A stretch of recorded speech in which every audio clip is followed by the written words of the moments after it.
देखिए, ईरान और इजरायल युद्ध का आज 8वां दिन है। ईरान और इजरायल अमेरिका एक दूसरे पर जमकर हमले कर रहे हैं। हमले की खबर विस्तार से बताने से पहले आपको 8 तस्वीरें हम दिखा रहे हैं, कैसे दोनों तरफ से वार पलटवार हो रहा है। 8 तस्वीरों से 8 दिन की तबाही आप देखिए। अमेरिका और इजरायल बेशक लाख दावे कह रहे हों, उन्होंने ईरान की कमर तोड़ दी है, उसे कमजोर बना दिया है, लेकिन हकीकत यह है कि ईरान पर जंग थोपने वाले दोनों मुल्क भी आर्थिक रूप से परेशान हैं। ईरान की तरफ से दागे गए एक एक सस्ते ड्रोन को रोकने के लिए अमेरिका और इजरायल को करीब 15,000 गुना ज्यादा खर्च करना पड़ रहा है। ड्रोन की कीमत कुछ भी नहीं, जबकि उन्हें रोकने वाला सिस्टम बहुत खर्चीला है। दावा तो यह है कि इससे अमेरिका इजरायल आर्थिक रूप से घाटे में जा रहे हैं। सैन्य विशेषज्ञों के मुताबिक पश्चिमी देशों के सामने सबसे बड़ी चुनौती यह है कि वो एक 16 लाख की कीमत वाले मामूली ईरानी शाहिद 136 ड्रोन को रोकने के लिए अपनी सबसे कीमती मिसाइलें खर्च कर रहे हैं। उदाहरण के लिए अमेरिकी पैट्रियट मिसाइल, जिसका एक बार की फायरिंग का खर्च करीब 25 करोड़ रुपए है। वहीं 10 लाख डॉलर की ईरानी बैलिस्टिक मिसाइल के मुकाबले इजरायल और अमेरिका 30 लाख डॉलर की टॉमहॉक मिसाइल दाग रहा है। तो 12 से 15 लाख की कीमत वाले शाहिद 131 ड्रोन को तबाह करने के लिए थर्ड डिफेंस सिस्टम का इस्तेमाल हो रहा है, जिसकी एक बार की फायरिंग में 1 करोड़ 28 लाख का खर्च आता है। तो पश्चिम एशिया में जंग का दायरा लगातार बढ़ रहा है। ईरान और इजरायल के बीच टकराव अब सीधे तौर पर अमेरिका तक पहुंचता दिखाई दे रहा है। मिसाइलों, ड्रोन हमलों और एयर स्ट्राइक के बीच हालात हर घंटे और ज्यादा खतरनाक होते जा रहे हैं। ईरान ने अपने सैन्य अभियान ऑपरेशन ट्रू प्रॉमिस 4 की 23वीं वेव लॉन्च करने का दावा किया है, जबकि दूसरी तरफ ईरान समेत कई इलाकों में एयर स्ट्राइक की खबरें सामने आ रही है। सवाल यह कि क्या ये टकराव अब पूरे क्षेत्र को बड़े युद्ध की तरफ धकेल रहा है?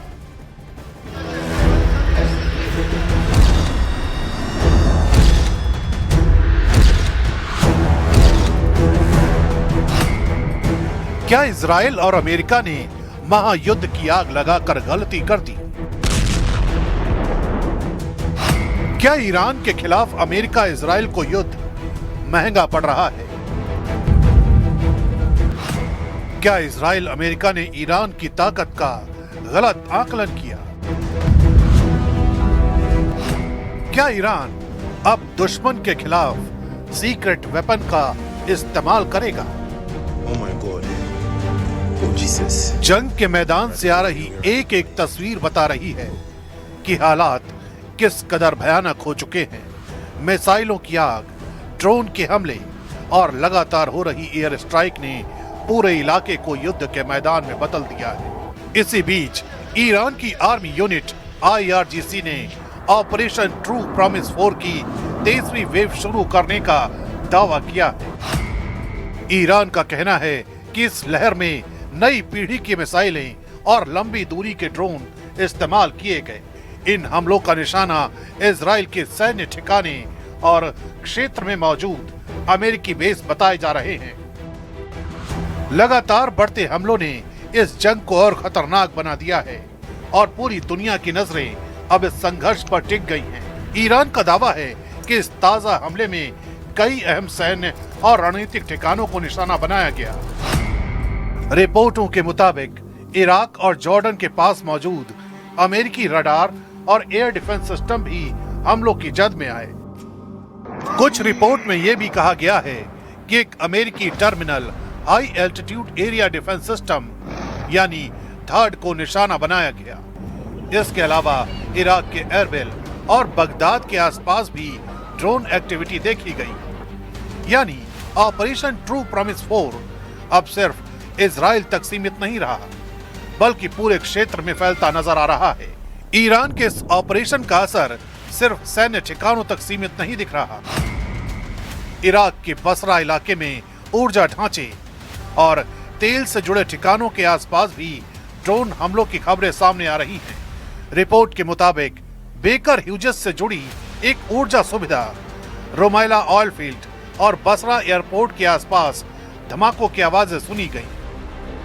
अगर ये दावे सही साबित होते हैं तो इसका मतलब है कि जंग अब सैन्य ठिकानों से निकलकर आर्थिक और ऊर्जा ढांचे तक पहुंच रही है।